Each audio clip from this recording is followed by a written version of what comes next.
The foreign man had been studying my guardsman for 11 minutes before he laid the first trap, and I know it was 11 minutes because I timed him, the way I had been trained to time anything that circles a sentry without ever quite touching him.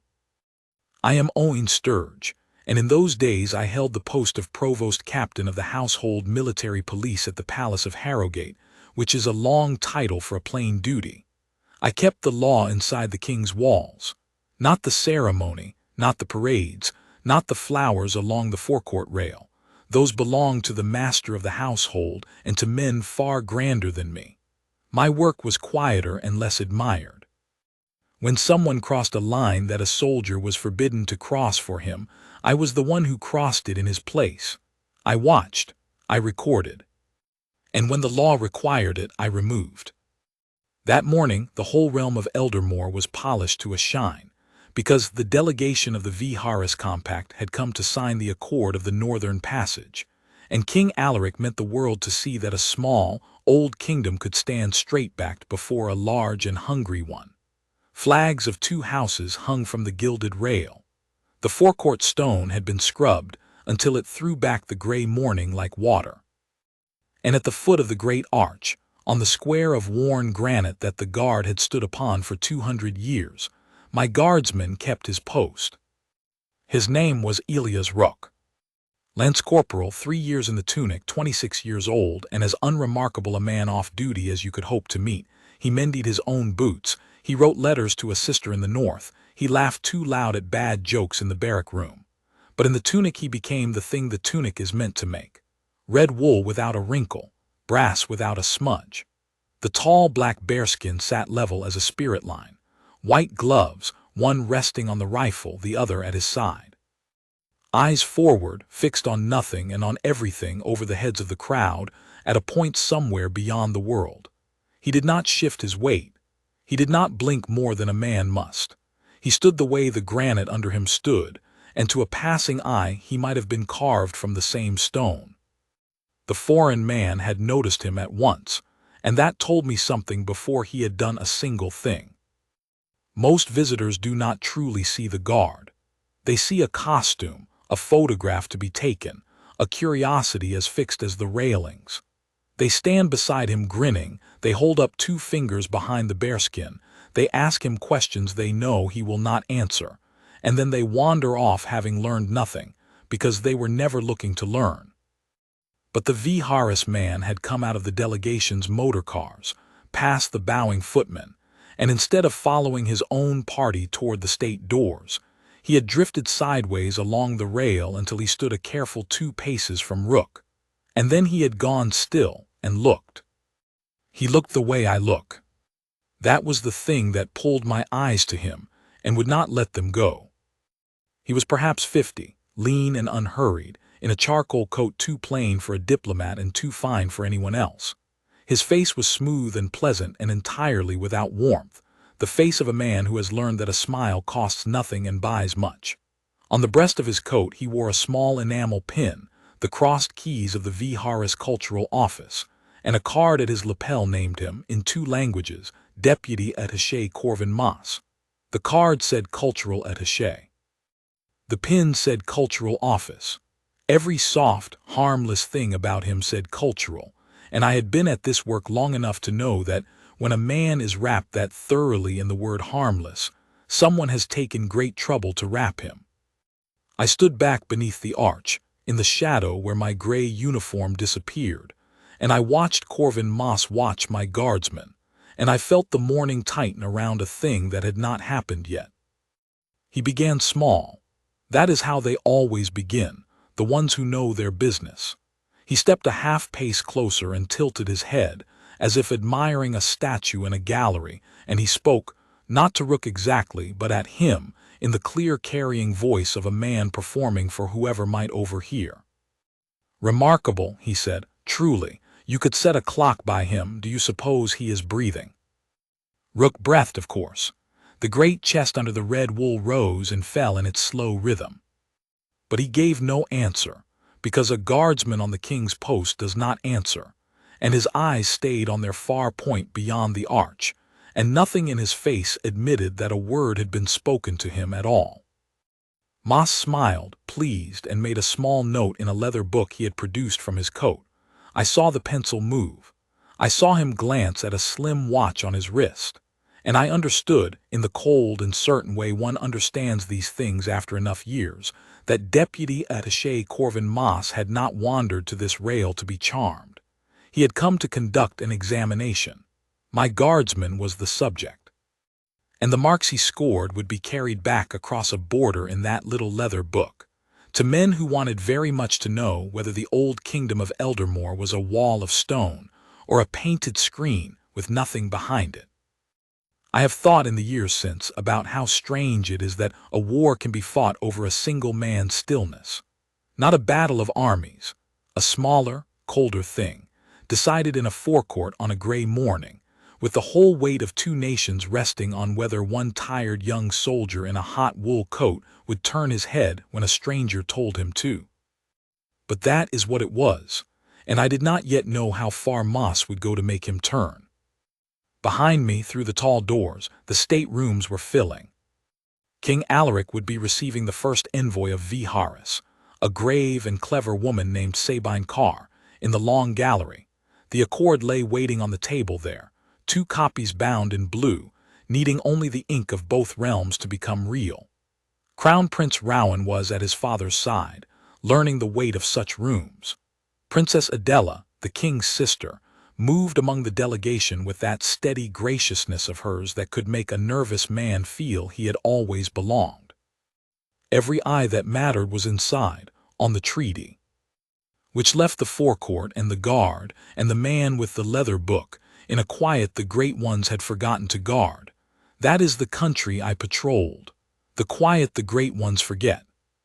Moss took a slow turn along the rail, hands folded behind him, and came back the other way, and this time he stopped square in front of Rook, close enough that the plume of his breath must have touched the young man's chin. He looked up into the shadow under the bearskin's brim, into Rook's fixed and distant eyes, and he let the pleasant smile fall away, and what was underneath it was not cruel exactly. It was worse than cruel. It was curious. "They tell me you cannot be moved," Moss said softly now for the two of them alone.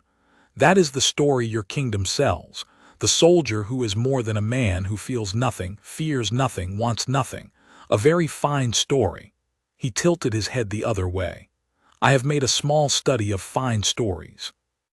In my experience, every one of them has a seam, a place where the paint is thin. I only have to find where yours is." Rook stood. The granite under him stood. The morning went on breathing around the two of them, and I felt the first true prickle of alarm crawl up the back of my neck, because a man who talks like that has already decided he is going to press until something gives, and men like that do not stop at words. I could have gone to them then. It was within my authority to step out of the shadow, to place my gray self between the attaché and the sentry, to say in the flat, courteous voice we use, "Sir, I must ask you to rejoin your delegation." It would have been the easy thing. It would also have been the wrong thing, and I knew it even as the wish to do it pulled at me, because Corvin Moss wanted exactly that.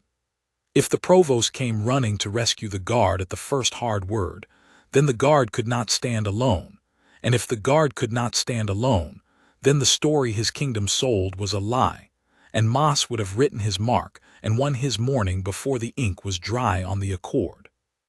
No, the rules of the thing were plain if you had the stomach to see them. The guard would hold, because holding was his whole art, and I would watch, because watching was mine, and the line the attaché must not cross was not a hard word or a cruel smile, those a soldier is trained to swallow whole. The line was the law. The moment his provocation stopped being insult and became an offense, a hand laid on the king's sentry, a breach of the ground he was sworn to keep, an act rather than a taunt, that was mine. Until then the field belonged to Rook. So I stayed in the shadow, and I began, in the small book of my own memory, to keep my own account beside the attaché's. 11 minutes he had studied the guard before the first trap. I would count everyone that came after. The first trap was noise. Moss raised his voice again, back to the carrying performance, and now he addressed the thin scatter of onlookers along the rail, a handful of townsfolk, 2 servants of the delegation, a footman waiting by the cars. "Come and see," he called to them, cheerful as a fairground man. "Come and see the famous statue of Eldermoor. It does not speak, it does not move, it does not defend itself. Watch." And he swept off his own hat and with a flourish dropped it deliberately, unmistakably, so that it rolled across the sacred granite and came to rest against the toe of Rook's boot. It was a small thing, a hat on the ground, but I understood its cleverness at once. A gentleman seeing a hat fall against a soldier's foot might stoop and lift it and hand it back. That is courtesy, and it is a kind of yielding.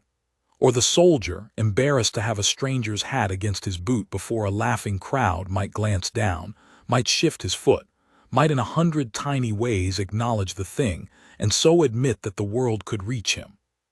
Either way the seam would show, either way Moss would make his mark. Rook did not stoop. Rook did not glance down. The hat lay against his polished boot as if it had blown there off a rooftop, and my guardsman kept his eyes on their far point and let it lie, because the hat was not his to lift and his foot was not his to move, and the ground he stood on was the king's, and a thing that falls upon the king's ground does not command a king's sentry to bend. A moment passed. The little crowd, which had begun to gather at the attaché's call, did not laugh. They watched the hat, and the still red figure above it, and something in the arrangement, the mockery on the stone and the dignity above it, turned the joke sour in their mouths before it was fairly born. One of the townswomen frowned. The footman looked at his shoes. Moss felt it. I will give him that. He was a reader of rooms, and he felt the joke die, and a flicker of something crossed his smooth face, gone as fast as it came. He stooped, unhurried, and retrieved his own hat and dusted it and set it back on his head and made another small note in the leather book. But the pencil pressed harder this time. I saw the point of it dent the page. He had learned something he did not like. He had learned that the seam was not going to be an easy one. And a man like Corvin Moss, denied the easy seam, does not give up and go inside to watch other men sign a treaty. He goes looking for the hard one. He digs. I shifted my weight in the shadow and let my eyes travel once around the forecourt. The cars, the rail, the servants, the 2 doors, the high windows where the long gallery was, the places a man might come from and the places a man might go, and I settled my breathing the way you do before a long watch, because I could see now that this was going to be a long watch, and that before the accord was signed I was going to earn my gray coat. What I did not see, what I would not understand until much later, when it was almost too late to matter, was that Corvin Moss had not come to Harrowgate alone, and that the examination of my guardsman was not the whole of his errand, but only the first page of it. He had come to measure the wall, and a man measures a wall for one reason only, because someone intends in time to climb it. But that is ahead of the story. On that gray morning I knew only what I could see, a foreign man with a leather book, a young soldier as still as the stone he stood on, and a whole kingdom's dignity balanced between them like a coin set on its edge. I knew the attaché would press harder. I knew the guard would hold. And I knew that somewhere between those 2 certainties lay the moment that would be mine, the moment when insult became offense, and the field passed from Rook's discipline to my law. I meant to be ready for it. God help me, I thought I was ready for anything a diplomat with a pencil could do. I had not yet met the second V. Horace man, the one who did not carry a book. The second trap came dressed as courtesy, and courtesy is the hardest thing a sentry ever has to refuse. Moss had gone quiet for a time after the hat. He stood at the rail with his hands folded, watching the doors, watching the windows, watching Rook with that patient cat's stillness of his own, for he could be still too, I noticed, when it served him. His stillness was a hunter's and my guardsman's was a stone's, and there is all the difference in the world between them. Then a servant of the delegation came out of the state doors carrying a silver tray, and on the tray were small glasses of the pale spirit the V. Horace drink at their signings, And Moss intercepted the man with a lifted hand and took 2 glasses off the tray, and turned and walked to my guardsman, and held one out. "You have stood a long watch, soldier," he said, and his voice had changed. It was gentle now, almost kind, the voice of one hard man offering another a small mercy. "The morning is cold. Take a drink with me, to your king's health and to peace between our peoples. Surely even a statue may drink to peace." It was beautifully done. I could have hated him for how well it was done. The cruelty had failed, so now he tried tenderness, and tenderness is a harder thing to hold against, because a man's whole nature bends toward the outstretched hand. To refuse a hat is nothing. To refuse a drink offered to your king's health before witnesses on a morning of peace, that can be made to look like rudeness, like coldness, like the very inhumanity the attaché wished to prove. If Rook took the glass, he had moved, he had answered, the seam had shown, and Moss would write that the wall of Eldermoor could be reached with a kind word and a glass of spirit. If Rook refused it and the refusal looked ungracious, Moss could turn to the crowd and spread his hands and say, "You see, not a man at all, not even the courtesy to drink to peace. Either way, a mark." Rook did neither of the things the trap was built to catch. He did not take the glass, and he did not refuse it, because to refuse is also to answer, and a king's sentry gives no answer at all. He simply was not there for it, his eyes on the far point, his gloved hand on the rifle, the whole of him withdrawn behind the discipline, the way a lamp is withdrawn behind frosted glass. You know the light is there, you cannot touch it. The glass hung in the cold air between them. And the hanging of it, the small foolishness of a full glass held out to a man who would not know it existed, turned the tenderness back upon the one who offered it, until it was Moss who looked strange. Moss who looked like a man talking to a wall and pretending it was a conversation. He held the glass out a moment, longer than his dignity could afford. Then he lowered it, and the gentleness went off his face like breath off glass. And for the first time I saw plainly the thing beneath, not curiosity now, but the cold, flat displeasure of a professional who has run 2 clean approaches against a target and had both fail, and who is beginning to understand that the target is better than his briefing said. He drank one of the glasses himself, unhurried, and set the other on the rail and made a note. Then he did a thing that changed the shape of the morning, and told me at last what kind of watch this was going to be. He looked up, not at Rook, but past him, up the face of the palace to the high windows of the long gallery, where behind the glass the King of Eldermoor and the first envoy of Viharis were bending over the blue-bound accord. He looked at those windows for the space of 3 slow breaths. And then he looked back down at my guardsman with a small, private smile, as if the 2 of them shared a secret that the great ones upstairs did not, and he said, so quietly that I doubt anyone but Rook and I could hear it, "They think the treaty is being decided up there, in the warm room with the ink and the blue ribbon." He tapped the leather book against his palm. "But the treaty is being decided down here, on this stone, by whether you flinch. My masters will read what I write in this book, soldier, and what I write will tell them whether Eldermoor is a country that can be leaned on, or one that will break if you push it hard enough in the right place. You are the right place. You are the thinnest paint on the whole wall, and I have all morning." Then he turned and strolled back along the rail, hands behind him, whistling something soft, a man with all morning and no doubt in the world that he would win it. I have set down his words as near as memory allows because they are the hinge of the whole affair, and because they were, though he did not know it, his first mistake. He had told the truth out loud. He had let me hear the shape of his errand.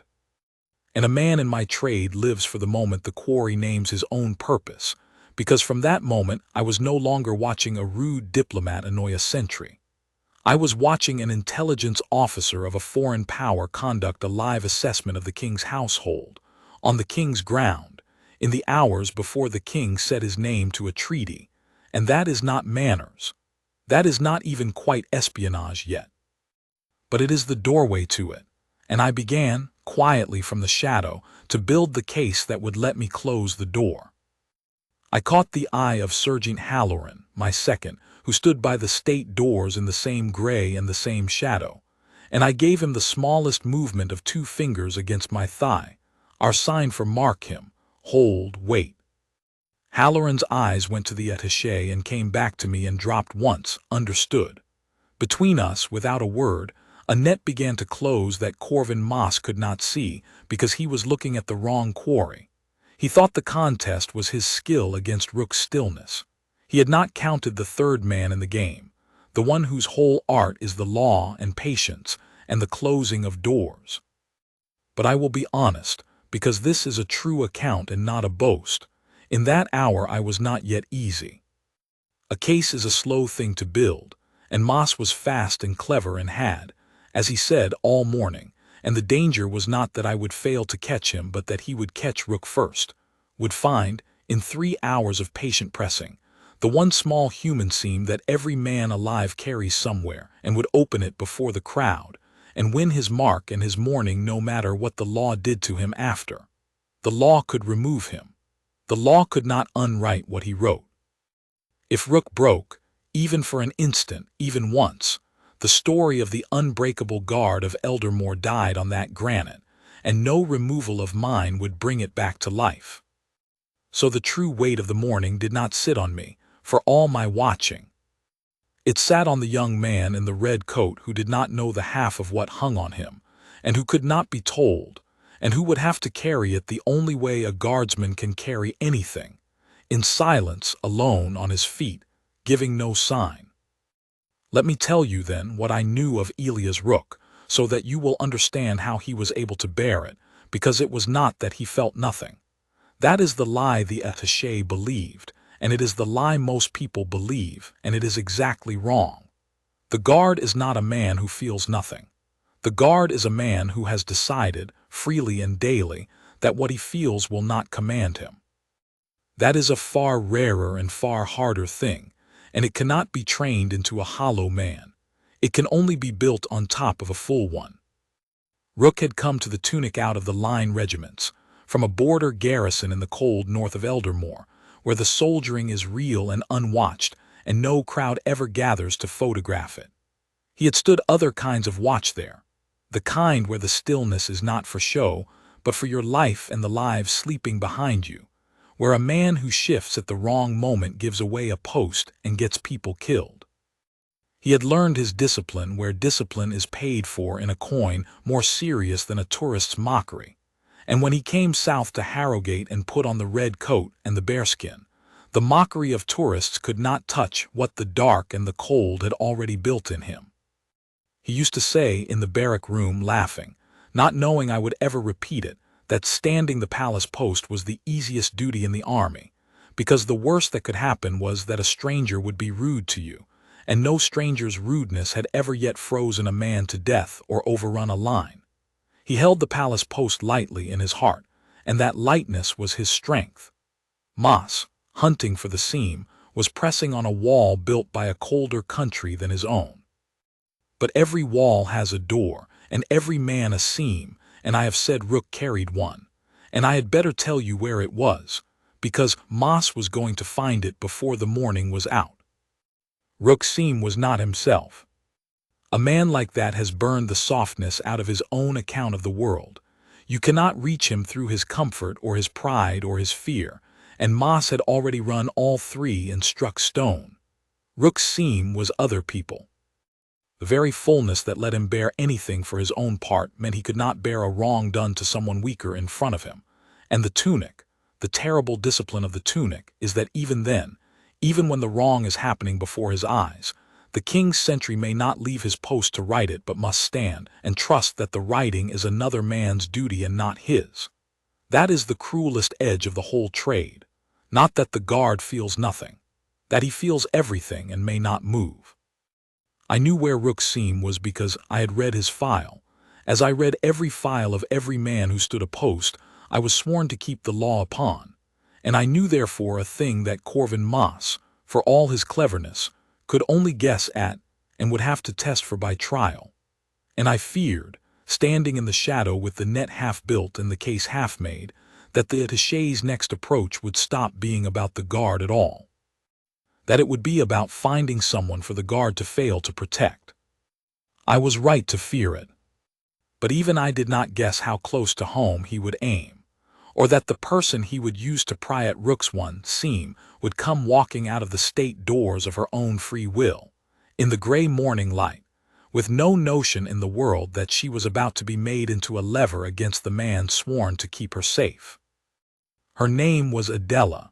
She was the king's own sister, and Corvin Moss, who missed very little, had just seen her step out onto the forecourt steps to take the air. Princess Adela was not a woman who stood on ceremony when ceremony did not require it. The signing had reached one of those necessary pauses that clerks and lawyers make of any great occasion, the reading of clauses, the comparing of copies, the quiet legal fuss that must be got through before two names can go on a page, and she had slipped out of the warm, crowded gallery to breathe the cold and clear her head, the way she always did, wrapped in a plain dark coat with a fur collar, no attendant at her elbow, no more grand in her bearing than a schoolmistress on a walk. She came down two of the broad steps and stopped, and turned her face up to the gray sky, and let out a long breath that plumed white and drifted away. And for a moment she was simply a tired, clever woman glad of a little air. She was also, though she gave it no thought, standing 18 feet from Elias Rook's post, within the ground he was sworn to keep, and directly in the eyeline of a foreign intelligence officer who had spent an hour learning that the guard could not be reached through himself. I saw Moss see her. I saw the exact moment the new plan arrived behind his smooth face, a small brightening, the pleasure of a workman who has been trying the wrong tool and has just noticed the right one lying to hand. He looked at the princess, and he looked at Rook, and he looked at the small measured distance between them, and I swear I could read the sum he was doing as plainly as if he had spoken it. The guard cannot be moved for his own sake, but the guard is sworn to that woman's safety. If I cannot make him flinch by threatening him, let me see what he does when I threaten her. He did not, of course, threaten her openly. He was far too good for that, and a threat to a princess of the blood, on palace ground, before witnesses, would have brought not just me but the whole weight of the household down on him in a heartbeat, treaty or no treaty. What he did was subtler, and in its way worse, because it lived in that gray country where a thing can be perfectly correct and entirely wrong at once.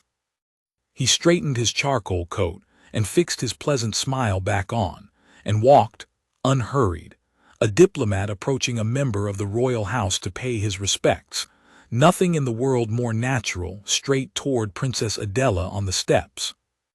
And his path, the exact line of his stroll, carried him across the granite square that Rook stood upon, between the guard and the princess, through the ground. I understood the trap the instant his feet turned, and it was the cleverest of the morning, and my hand was already moving toward the collar of my coat, where the small brass whistle hung that would bring Halloran and 2 constables at a run. Because now Moss had built a box that Rook could not get out of. Watch how it was made. If the attaché, on his innocent diplomat's stroll, walked between the sentry and the person the sentry was sworn to protect, and if he then did some small thing near the princess, took her hand too long, leaned too close, said some quiet word that made her draw back, then Rook would face the one demand his whole trade is built to deny him. He would have to choose. Stand his post, protocol perfect, and watch a stranger crowd the king's sister with no move to stop it. And there was the seam, there was the failure to protect, there was Moss's mark written in the only ink that could truly stain the guard of Eldermoor. Not that he flinched, but that he stood still while a wrong was done to a woman he was sworn to keep. Or leave his post, break the granite line, cross the ground to put himself between the attaché and the princess. And there was a different mark just as good, the guard of Eldermoor abandoning his sworn stand at a foreign man's provocation, discipline broken, the wall breached, the story dead. Either way Moss won. Either way the leather book filled. And this time there was a lady in the box with them, and if the attaché mismanaged it by an inch, or meant more than manners from the start, then it was not just a story at stake but the actual person of the king's sister, alone on cold steps with no arm but a guardsman's between her and a trained officer of a hostile power. I did not think Moss meant her true harm. I thought he meant only to use her. But a man who uses a person for a lever has already decided she is a thing and not a person. And men who decide that will go further than they mean to when the lever does not move the first time. And I was not willing, not for the accord, not for the story, not for anything, to gamble the princess's safety on my reading of a stranger's restraint. So here, for the first time that morning, the calculation changed and changed hard, and I want to set down exactly how, because it is the pivot of the whole account. Until Adela came out, the rule had been clear and I had kept to it. Hold, watch, let rooks discipline on the field and move only when insult became offense. The stakes had been a story, a costly story, a story worth a treaty but a story. Now the stakes were a body. Now, if I read the moment wrong, the price of my patience might be paid by the king's sister and not by a leather book. And a provost who lets a principal cost a life he was set to guard is not a disciplined man. He is a coward hiding behind his orders. The whole art of my trade is knowing the exact width of the line between too soon and too late, and Corvin Moss, by turning his feet toward Adela, had just made that line as thin as a razor and set me to walk it. I made my choice in the 2 seconds his stroll gave me, and it was this. I would not stop him from approaching the princess. That was still, in itself, no offense, and to charge out and bar a diplomat from greeting a royal on open steps would be to lose the very game I meant to win, would be to do Moss's work for him and prove the wall could be rushed. But I would move. I would close the distance between my shadow and that square of granite quietly on the balls of my feet, until I stood no more than a stride from the point where the attaché would reach the princess, near enough that if his manners became a hand, if the lever became a grip, I could have him off her, and on the stone before he drew a second breath. Rook would hold his post and his discipline, as he must, and I would be the arm that the guard was forbidden to be. Between the sentry's stillness and the provost's law, the princess would want for nothing. That was the plan. That was how it was supposed to divide. It did not divide so cleanly. It never does. I came out of the shadow of the arch as smooth as I could, a gray officer crossing a forecourt on some gray errand, drawing no eye, and I angled toward the steps on a line that would bring me to the princess's side just after Moss reached her. But Moss was faster than my caution, and he was already there, sweeping off his hat, the same hat he had rolled against my guardsman's boot an hour before, and bowing to Princess Adela with a diplomat's flourish, and saying in the warm public voice, "Your Royal Highness." Corvin Moss, of the Viharis delegation. Forgive the presumption. I could not let such a morning pass without paying my respects to the sister of a great king. Adela, gracious by long habit, inclined her head and gave him the small, even smile she gave everyone. "You are welcome, attaché. I hope the delegation is well received." "Better than we deserve," said Moss, and here it came, the turn so smooth I almost admired it. He straightened from his bow and half-turned so that his gesture took in the whole forecourt, the palace, the flags, and in its sweep, the red still figure of Elia's rook 18 feet away. "Though I confess, Highness, I have spent my morning quite captivated by this remarkable soldier of yours. A wonder." I was saying to him only now, one longs to know what such a man is truly thinking behind all that discipline, whether there is a man in there at all or only the discipline. He smiled at her, inviting her into the sport, the way a cruel schoolboy invites a passerby to laugh at the thing he is tormenting. "Tell me, Highness, you must know him. He guards your very door. Is there anyone at home behind those eyes? Or have you built yourselves a very fine machine and dressed it in red?" And there it was, the box was sprung. Because now the king's own sister had been handed the tool of the guard's humiliation and asked, sweetly, in front of witnesses, to turn it herself, to look at Rook as the attaché looked at him. A curiosity, a machine, a thing, and whatever she answered, Moss would have his opening. If she laughed and played along, then the guard was mocked by his own royal house before a foreign officer, and what mark could be blacker than that? If she rebuked the attaché, then she had let a stranger provoke her into a scene on the steps of the treaty, discourtesy to a guest at the very hour of the accord, and the delegation could take offense, could stiffen, could make the signing harder, and all of it, every path, played out 18 feet from a sentry who must stand and hear his princess asked whether he was a person, and give no sign, and not move. I was 6 steps away, closing, my mouth already opening to do the only thing a provost could do, to intervene with some flat courtesy, Your Highness. The delegation is asked to reassemble and break the moment by force of protocol before it could bloom. But I was too slow, and it was not I who broke it. It was Adela. And she did not do it the way Moss expected, nor the way I feared, nor any way that his leather book had a column for. She let the little silence sit for a moment, long enough that Moss's smile began, very slightly, to set. And then she turned her head, unhurried, and looked full at Elia's rook, at the young man standing his post with his eyes on the far gray point, and his gloved hand on the rifle, and nothing in his face admitting that his princess and a foreign spy were discussing whether he was alive. She looked at him for a long, quiet moment, the way you look at something you have decided to see properly for the first time. And when she turned back to Corvin Moss, her even smile was gone, and in its place was something colder and far more royal, and she spoke not loudly but with a clean carrying edge that reached every ear on that forecourt, mine and the servants, and the footman's, and, I have always believed, Rook's own. "Attaché," she said, "you have mistaken the matter entirely. You look at that man and ask whether there is anyone behind his discipline, but his discipline is not a mask over the man. It is the man, the whole of him, offered up. I could tell you his name and the country he comes from, and the mother who worries after him, and it would all be true, and it would all be beside the point, because he has set every bit of that aside this morning to stand between my brother's house and the likes of you.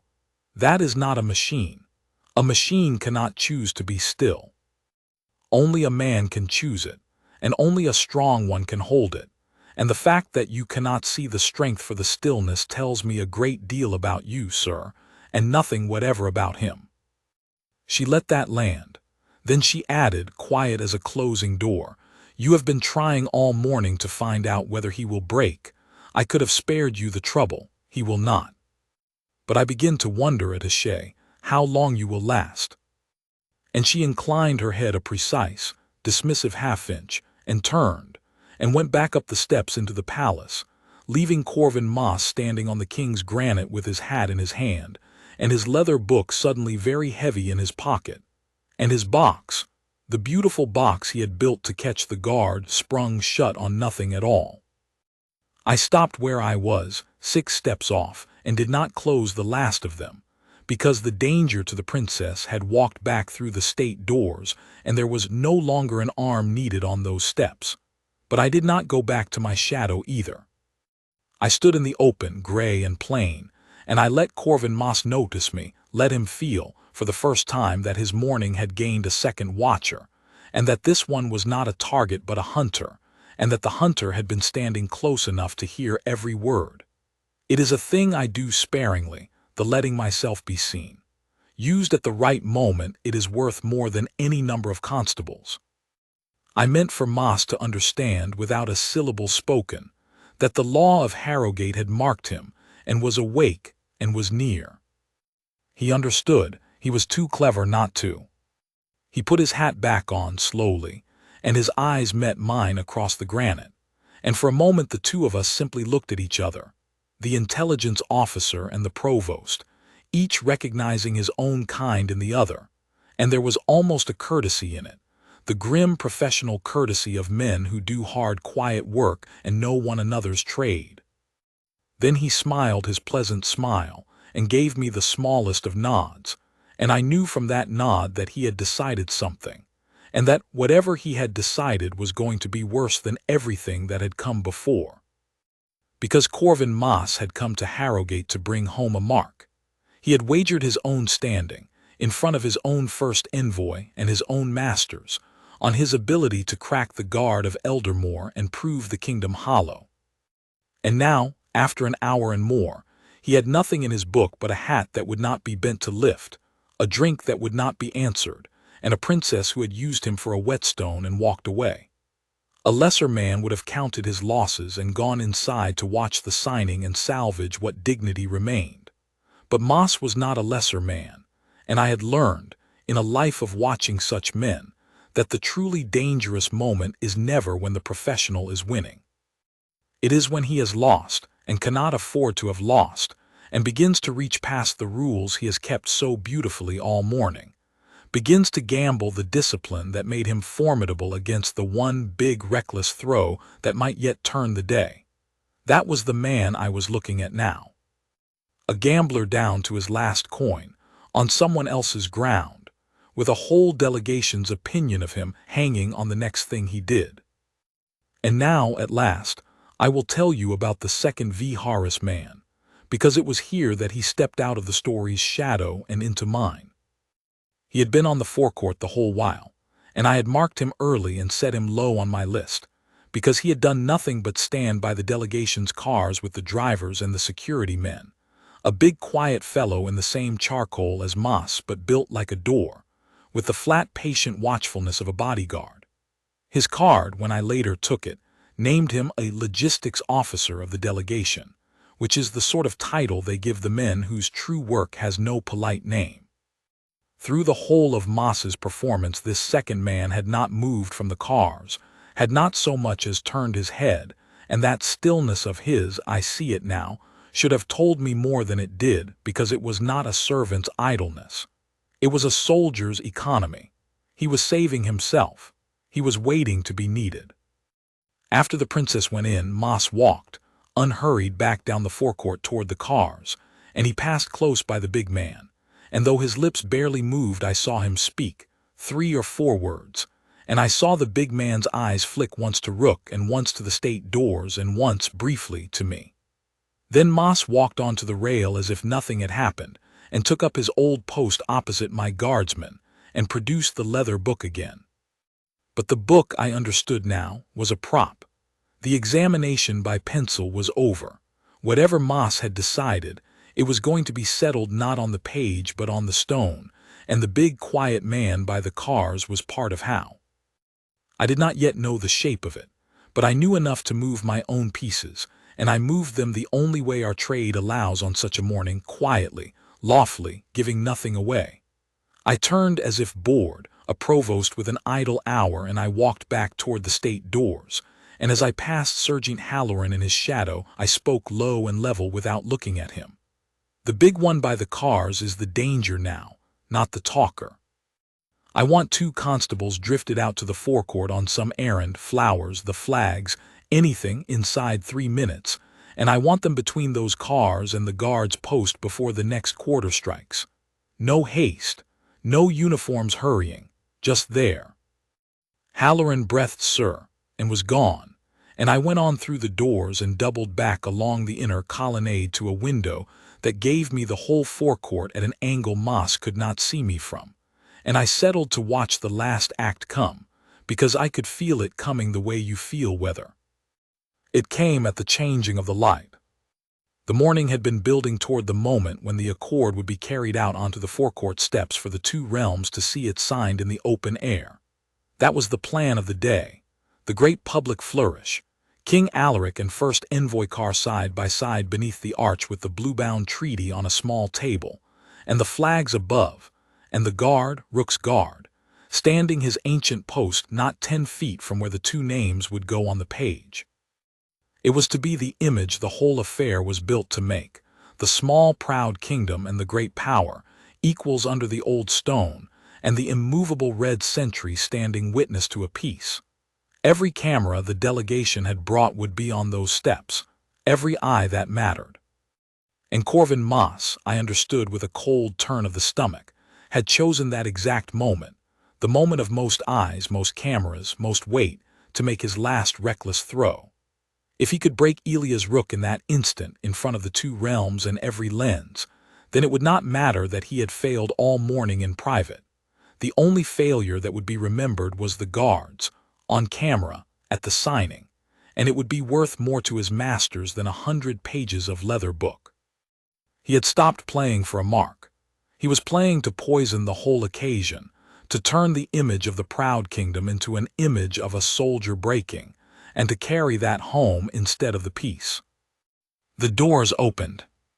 The heralds came out, and the small table, and the 2 copies of the accord in their blue binding, and then the King of Eldermoor himself, Alaric, grey and straight and grave, with Crown Prince Rowan a pace behind him learning the weight of the moment, and Princess Adela, and beside the king the first envoy of V. Harris, Sabine Carr, a spare clever woman with tired honest eyes who had, I truly believe, come to Harrowgate to make a real peace, and knew nothing of what her own attaché intended to do to it.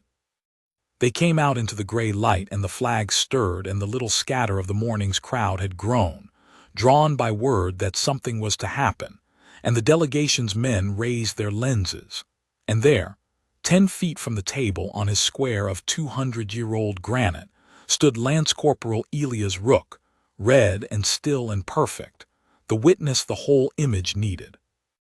Corvin Moss moved to the rail nearest the guard. The big quiet man drifted from the cars, slow and idle, toward a point that would put him at Rook's flank, and my 2 constables, bless Halloran, were already there, 2 grey men admiring the flags, exactly between the cars and the post, 3 strides from the big man, though he had not yet understood that they were anything but palace idlers. The king reached the table. The first envoy reached the table. A herald began to read the short words that would open the signing. And in the hush of those words, Corvin Moss set his hand on the top rail of the barrier that separated the public ground from the king's granite, the rail my guardsman was sworn to keep, and he began slowly to lean his weight across it, toward Rook, toward the table, toward the king, his pleasant face fixed on the young sentry, waiting, I knew, for the single instant when the whole world was looking, and he would do the one thing that would force the guard at last to break or to fail. I did not yet know what that thing would be. But I had my whistle in my hand, and my constables in their place, and Halloran at the doors, and the law of Harrowgate awake and near and ready, and I thought God forgive the pride of it. I thought I had the timing of the razor's edge, and that whatever Moss threw, I would have him off the rail and on the stone before it landed. I was wrong about one thing, and it nearly cost us everything. I had built my whole watch around the certainty that the danger, when it came, would come from Moss, the talker, the schemer, the man I had been reading all morning. I had drifted my constables to bracket the big quiet man because he was the muscle, and muscle is a threat, and I am not a fool. But I had made the oldest error in my trade even so. I had decided which of them was the real danger. And the moment the herald's voice fell silent and the pen was lifted for the king's hand, it was not Corvin Moss who moved first. It was the big quiet man, and he did not move toward the guard at all. He moved toward the king. He came off his idle stance by the rail all at once, the way a door comes off its hinge, no wind-up, no warning. A big man made suddenly and shockingly fast, and he crossed the barrier line in a single long stride and drove straight across the granite toward the little table where Alaric stood with the pen half lifted, and the first envoy at his side, and the whole of 2 realms watching. There was a cry from somewhere in the crowd. A lens dropped. And in the frozen quarter-second, while every soul on that forecourt understood too slowly what was happening, I understood the whole of Moss's design at last, entire and beautiful and vicious, and it turned my blood to water. He had never truly believed he could break Rook by insult. That had been the morning's business, the pencil and the book, a way to keep the guard's eye on the talker and the whole forecourt reading the wrong man. The real throw was this: send the big one at the king, fast, frightening, unmistakable, and force the trap that no discipline in the world can escape. Because now the guard had only 2 roads, and Moss had made certain that both of them were ruin. If Rook stood his post, kept his sworn line, held to the letter of a protocol that fixed him to his square of stone, then he would stand there, red and perfect and useless, while a foreign man reached the King of Eldermoor, and the image carried home to every enemy of the realm would be the guard of Harrowgate standing at rigid attention as his sovereign was rushed. Discipline exposed at last as exactly the hollow theater Moss had come to prove. But if Rook broke his line and hurled himself at the charging man, a trained soldier's tackle, hard and fast, a red blur slamming a charcoal-coated delegate to the granite in front of every camera in 2 nations. Then Eldermoor's guard had assaulted an accredited member of a peace delegation at the very table of the treaty, and the big man, who I would wager carried no true weapon at all, would rise up bruised and outraged and innocent, and V. Harris would have not a treaty but a grievance. And Moss would carry home the picture he truly wanted, the savage little kingdom that answers a diplomat's misstep with soldiers' fists. Stand and fail your king, strike and disgrace him. There was no third road. Moss had spent the whole morning making sure there was no third road. He had reckoned without the one thing his kind can never quite believe in, because they have sold it too long as a lie to remember it is real. He had reckoned without the difference between a man who obeys rules and a man who has understood the reason the rules exist. Elias Rook moved. Of course he moved the deepest law under all the protocols, the one the granite square itself is only a servant of, is that the guard stands between the harm and the king, and no clause ever written could hold a true sentry to a painted line while his sovereign was rushed. But he did not move the way a startled soldier moves, all speed and force, and a tackle that would have handed Moss his picture. He moved the way a man moves who has, in some cold northern dark years before, already learned that the fastest way to stop a thing is almost never the hardest.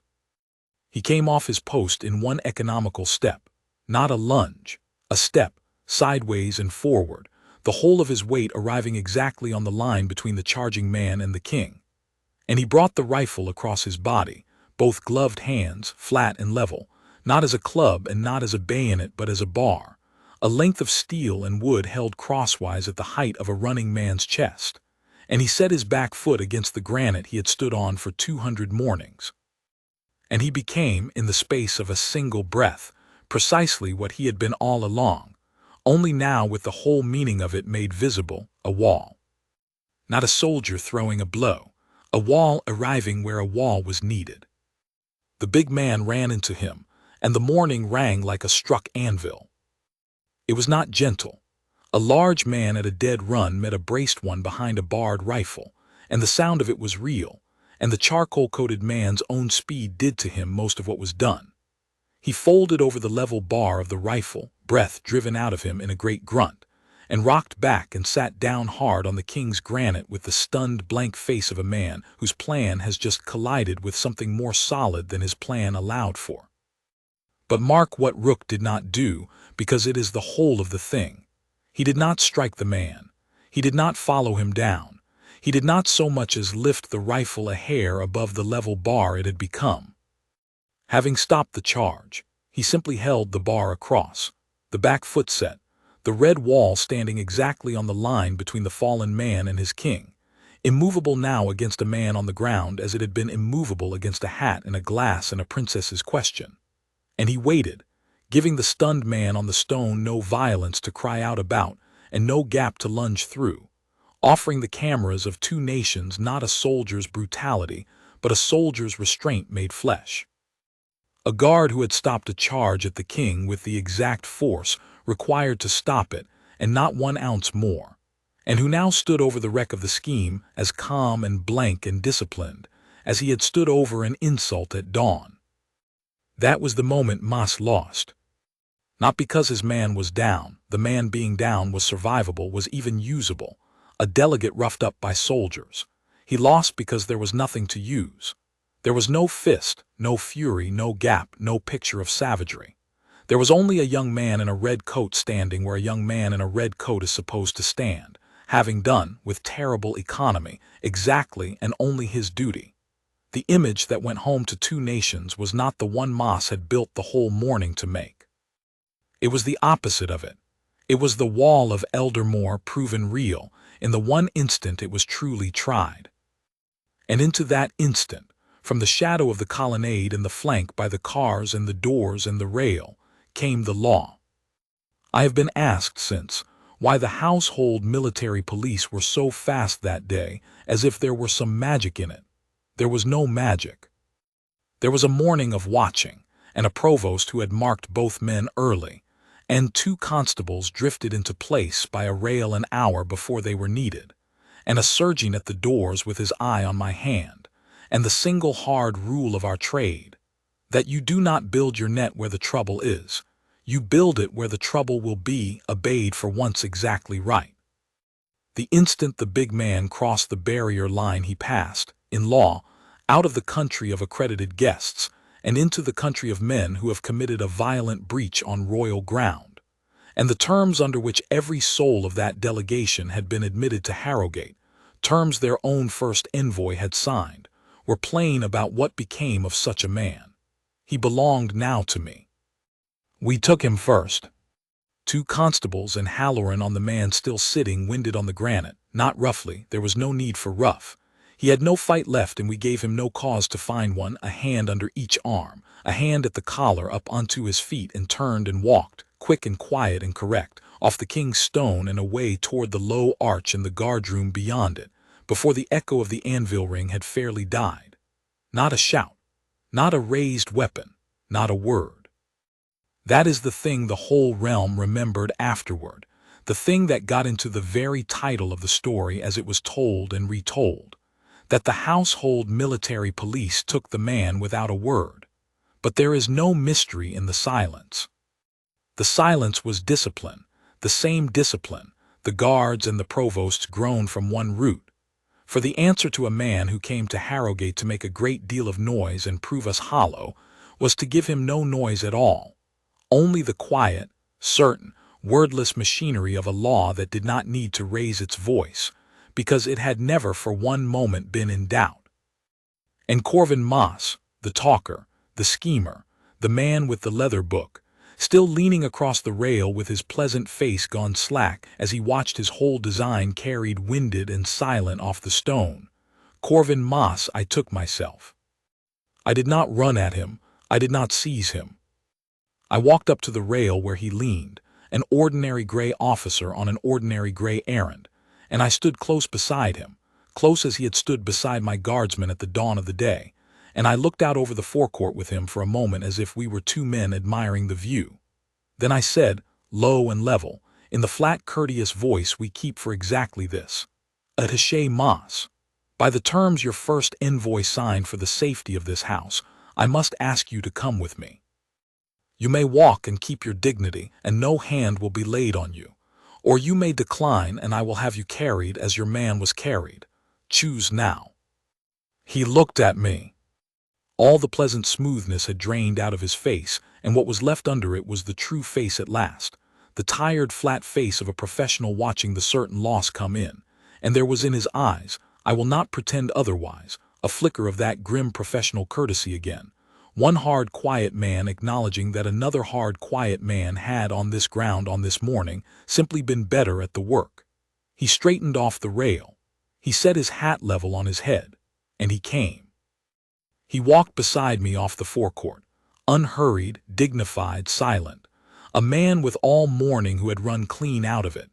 And we passed, the 2 of us, within a stride of the granite square where Elia's rook had already, in the second since the anvil rang, returned to his post. For that is the last image of the thing, and the one I have carried longest. By the time I walked the attaché off the stone, the guard was a statue again. The rifle was back at his shoulder, brass without a smudge, bearskin level as a spirit line, white gloves in their place, eyes forward on the far gray point beyond the arch as though no man had ever charged, and no wall had ever answered, and the whole violent quarter-minute had happened to some other soldier in some other realm.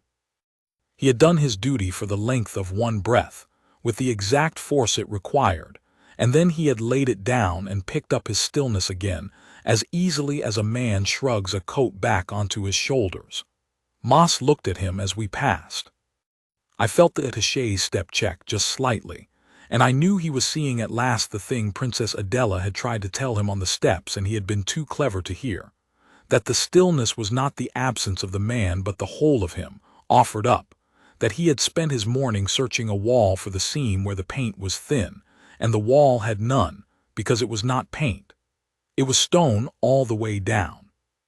We took him through the low arch and out of the sight of the cameras, and behind us, on the forecourt steps, in the ringing quiet the removal had left, King Alaric of Eldermoor laid the pen to the blue-bound accord and signed his name.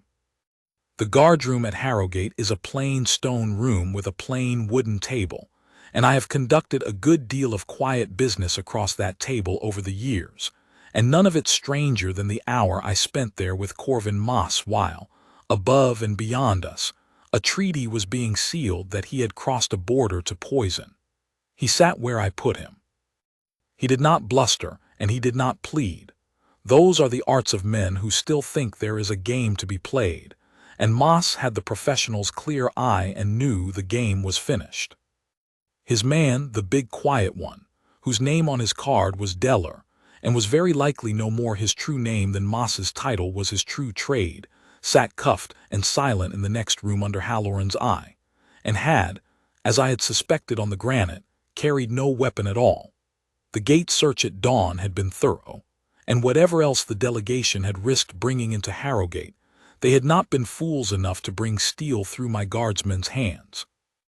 Deller had been sent at the king empty, a battering ram of a man with nothing but his own speed and bulk, precisely because the design had never needed him to reach the king. It had only needed him to make the guard choose wrong. He was not a weapon. He was a question put to Elia's rook at a dead run, and Rook had answered it. I did not have to draw much out of Moss in the end, because a broken plan lies open of itself if you know how to read it, and I had been reading this one all morning. But there was one thing I wanted from him, one thing the leather book had not told me, and I asked it plainly, because we were past the hour of games. "You came to measure a wall," I said. "You told my guardsman as much yourself at the rail at dawn. You thought he could not understand you, and perhaps he could not, but I could. A man measures a wall for one reason. Someone means to climb it.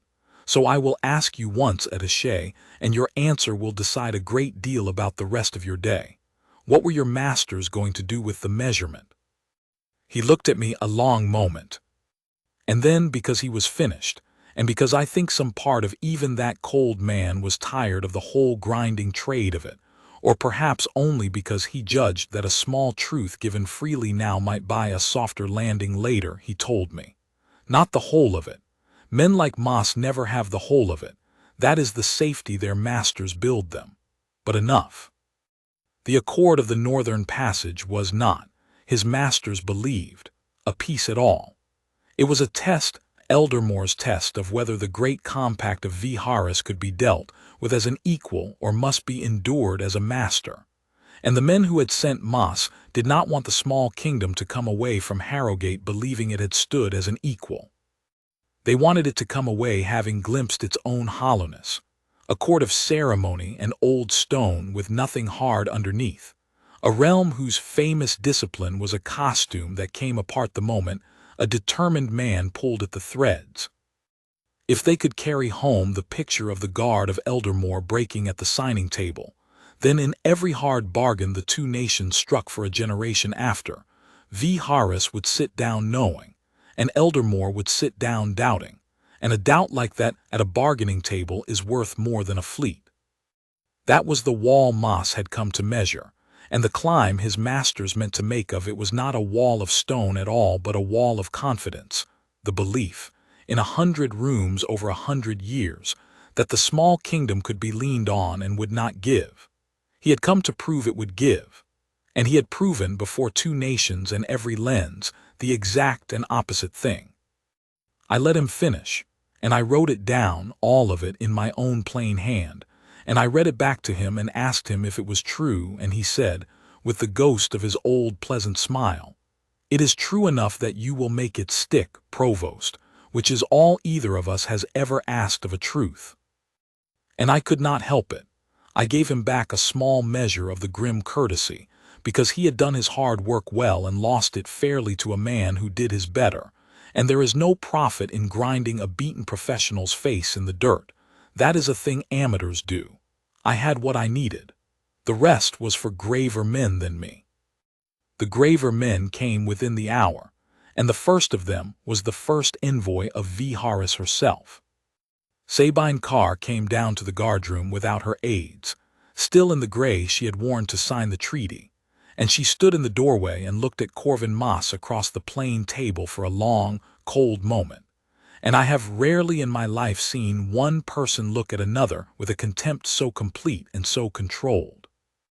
She had signed the accord not knowing what her own attaché had tried to do beneath it, and she had learned, in the ringing minutes since, exactly what had been done in her delegation's name and under her own signed word of safe conduct, and it had shamed her to the bone, not the shame of a woman caught, but the deeper shame of an honest servant who discovers the thing she gave her name to has been used to hide a knife.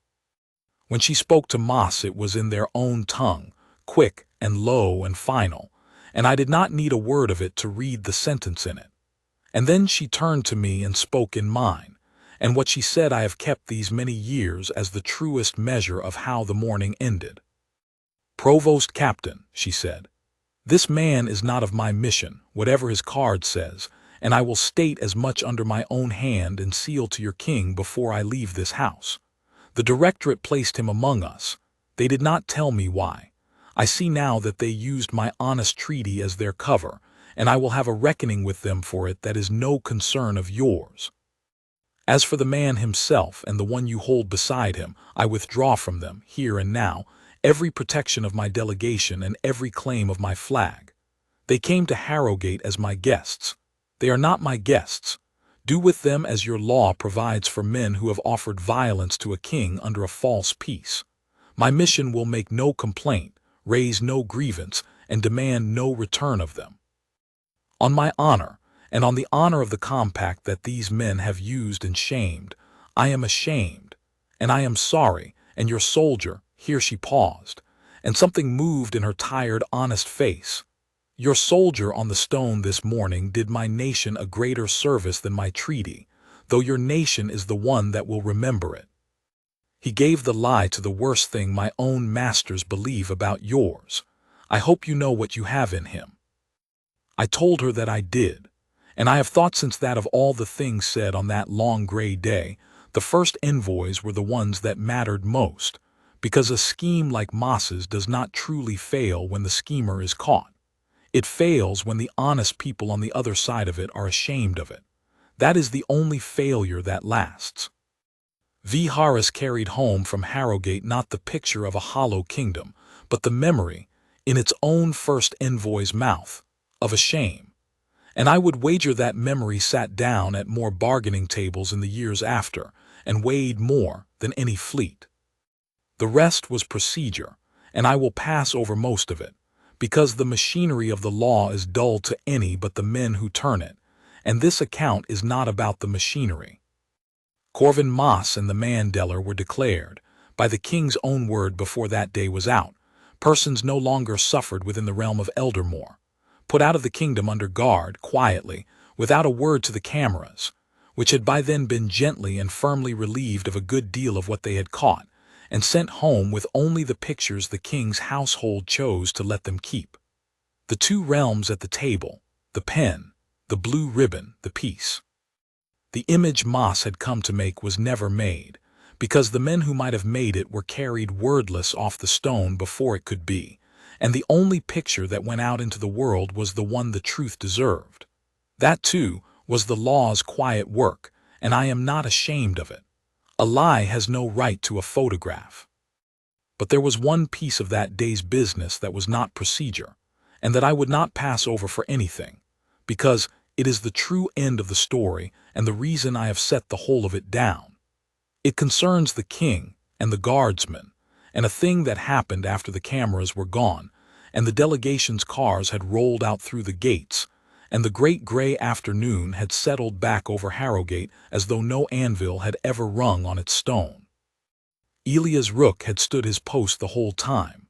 That is the part that people who were not soldiers found hardest to credit, when the tale went round afterward, that, After the charge and the anvil ring and the removal, the young man had simply finished his watch. His relief was not due for the better part of an hour, and there is no clause in the guard's law that sends a man off his post because the morning frightened him or bruised his shoulder or asked more of him than a morning usually asks.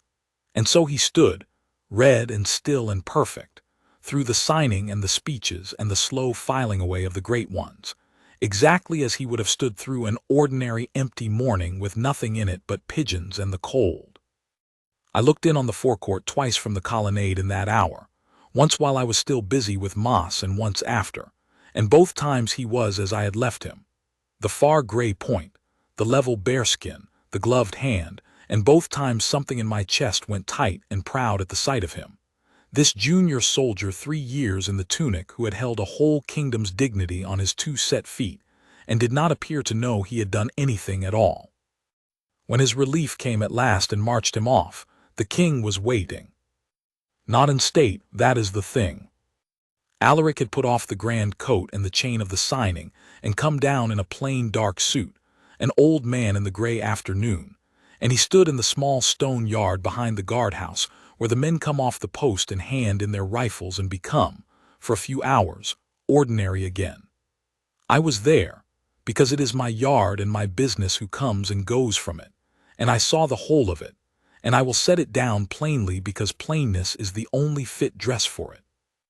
Rook came into the yard and saw his king standing there, and stopped as though he had walked into the barred rifle himself. He came to attention so hard I heard his heels. And Alaric, grave, tired, kingly even in the plain suit, looked at the young man for a long moment, and then he did a thing I have seen him do perhaps 3 times in all my years at Harrowgate, and never lightly. He crossed the yard himself, the king going to the soldier and not the soldier to the king, and he stood close in front of Rook, and he said, in the low, even voice he keeps for the things he means most, "I am told you stopped a man from reaching me this morning. I am told you did it with exactly the force required and not a particle more, before 2 nations and every camera they own, and that you gave my enemies not 1 inch of the picture they came to take. I am told, Lance Corporal, that you did the whole of your duty and none of anyone else's, which is the rarest thing a man in a uniform can manage, and that when it was over you put your stillness back on and finished your watch as though it had been an ordinary Tuesday." The old king paused. "I did not come to give you a medal.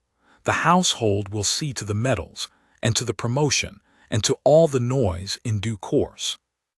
I came, before any of that, to say a plainer thing, soldier to soldier in this yard where no one is watching. Thank you. You held. When it would have cost you nothing to fail in a way no one could have blamed you for, you held. I shall not forget it, and I am an old man with a great many things I am permitted to forget." And Elias Rook, who had not spoken a word all that long day, not to the hat nor the glass nor the princess's question, nor the charging man nor the king's own sister, stood at attention in the gray yard and answered his king at last, and all he said, in a voice rougher than he expected and steadier than he had any right to, was, "It was my post, sire." As if that were the whole of it, as if that explained everything, which I have come to believe it did. The king nodded once, as though a junior soldier saying it was my post were precisely, and only what he had come down to that yard to hear. And perhaps it was. Perhaps a king who has spent his life among grand words comes in the end to treasure the 4 plain ones above all the rest, and he laid his hand a moment on the young man's bruised shoulder, and turned, and went back up into his palace to be a king again. And Rook handed in his rifle and became ordinary and went off to write, I do not doubt, a letter to a sister in the north that said nothing whatever about any of it, because that is the kind of man he was. There were medals, in the due course the king had promised, and a promotion, and even once the household had decided how much of the affair could safely be let out, a small careful measure of the noise, enough that the tale got about and grew in the getting, and turned into the version you may have heard, the one that lives in the very shape of its telling. A foreign spy who thought a kingdom was hollow, a guard who would not break for anything the man could throw, and a silent removal by the household military police that answered a morning of noise with no noise at all. That version is true.